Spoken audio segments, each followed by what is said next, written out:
So some fasting symptoms that can come up, are things such as like headaches, nausea, muscle cramps, heart palpitations, overwhelmed hunger, and fatigue.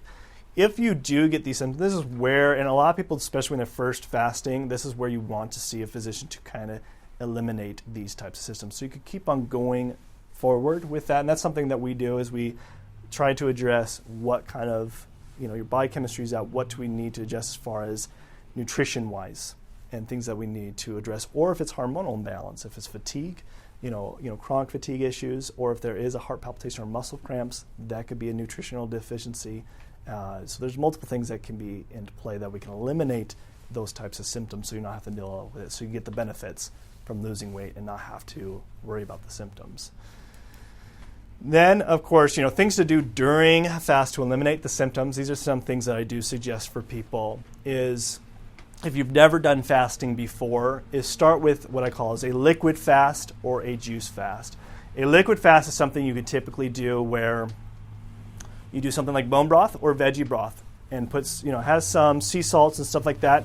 So that way you get some of the electrolytes. It makes it easier. You can, eliminate a lot of those symptoms I just mentioned before. Or doing a juice fast is another way too. Now, not saying like a fruit juice fast, but more of a veggie, juice fast where you can get yourself prepped, ready to do an actual water fast. So things like I mentioned before, you can also take electrolytes during the fast. So if we find that, you are electrolyte deficient, need to be taking electrolytes, that's something we might have to implement when people tend to be more electrolyte insufficient, and that can help with alleviate a lot of the symptoms. Or even taking like bone broth or veggie broth during the fast. It's not going to get as much of the benefits, but you could start that way until your body gets adapted. The other things that you can do is also eat a low carb, high fat diet before and after the fasting. Now, why I say before, for one, it starts to already put you in ketosis. That's the problem. Is it's a quick transition to switch your body from using sugar for fuel to fat for fuel when you're doing fasting. So that could be a big transition for people. When you do a low carb, high fat diet, it slowly transitions to ketosis, and then you could start doing fasting, and it makes that transition easier.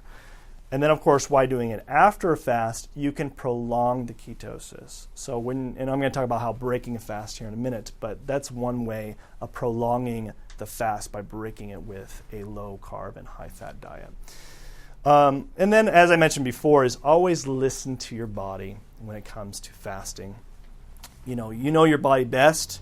I always say this, you are your doctor, your body, your body the best, and you should be the ultimate doctor.